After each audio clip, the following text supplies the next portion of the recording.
मेरठ में सरदार वल्लभ भाई पटेल कृषि विश्वविद्यालय मेरठ में मंगलवार को आधुनिक कृषि प्रयोगशाला का उद्घाटन किया गया। कार्यक्रम में केंद्रीय शिक्षा मंत्री धर्मेंद्र प्रधान और केंद्रीय राज्य मंत्री जयंत चौधरी शामिल हुए। इस मौके पर आईआईटी रोपड़ और कृषि विश्वविद्यालय के बीच महत्वपूर्ण एमओयू पर हस्ताक्षर भी किए गए। नेताओं ने इसे कृषि क्षेत्र में नए अध्याय की शुरुआत बताया, जहां वैज्ञानिक अब सीधे किसानों के बीच पहुंचेंगे और नई तकनीकों के आविष्कार तक खेत तक पहुंच सकेंगे।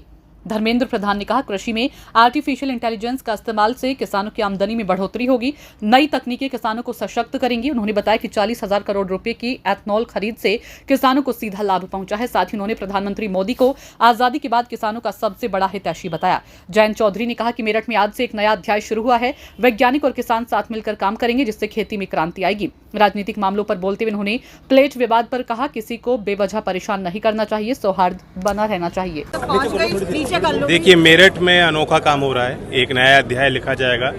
कृषि विश्वविद्यालय को आईआईटी रोपड़ के साथ जोड़ना, और स्वाभाविक है कि यहाँ जो छात्र पढ़ रहे हैं, जो बीएससी कर रहे हैं एग्रीकल्चर में, आगे वो किसानों के बीच रहेंगे।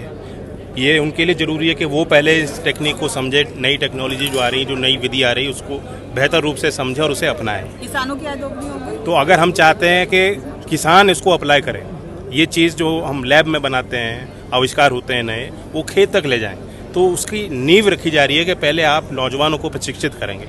माननीय मंत्री धर्मेंद्र प्रधान जी ने भी कहा कि क्योंकि यहाँ एक लैब बनी गई आधुनिक, स्किलिंग का भी एक कार्यक्रम विशेष यहाँ विश्वविद्यालय के माध्यम से चलाया जाना चाहिए। कांवड़ यात्रा को लेकर काफी विवाद चल रहा है। अखिलेश यादव ने भी कहा है कि किसी भी तरह की कोई कांवड़ियों के लिए अभी तक सुरक्षा नहीं है। क्या कहेंगे? किसी भी कांवड़ियों के लिए अभी तक कोई सुरक्षा व्यवस्था का प्लान नहीं है। नहीं, यहाँ तो यूपी के लोग सुरक्षित हैं और कोई अनटूवर्ड इंसिडेंट नहीं होगा। नेम प्लेट विवाद चल रहा है, उस पर क्या कहेंगे? बेवजह छेड़ना नहीं चाहिए किसी को, इतना ही कहूँगा। इमरान मसूद कहना है अगर सौहार्द बना रहे। अगर कांग्रेस की सरकार आई, इमरान मसूद का कहना है तो वक्फ बोर्ड का जो बिल है उसको वापस ले जाएगा। अगर जी प्रधानमंत्री नरेंद्र मोदी जी की सपना है, उनकी प्रतिबद्धता है भारत के किसानों को डिजिटल टेक्नोलॉजी में जोड़ना, एआई जैसे आधुनिक टेक्नोलॉजी के साथ जोड़ना। इसलिए बीते साल बजट में उन्होंने शिक्षा विभाग को दायित्व दिया था, कृषि में एआई का प्रयोजन के लिए एक सेंटर ऑफ एक्सीलेंस खोला जाए। रोपड़ आईआईटी ने इस प्रकार के एक सेंटर ऑफ एक्सीलेंस एआई को यूज करने के लिए खोला है।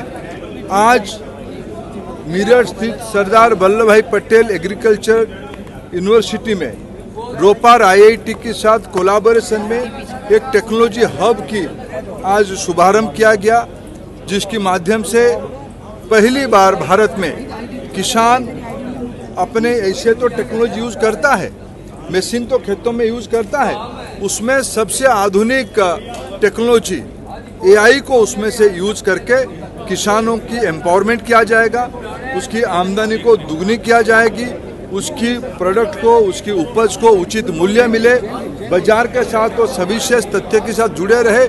यही इसी उपक्रम का सबसे बड़ा उपलब्धि रहेगा। मैं बधाई देता हूँ मेरठ की और उत्तर प्रदेश की किसानों को, मैं बधाई देता हूँ एग्रीकल्चर यूनिवर्सिटी को, मैं धन्यवाद देता हूँ रोपड़ आईआईटी को।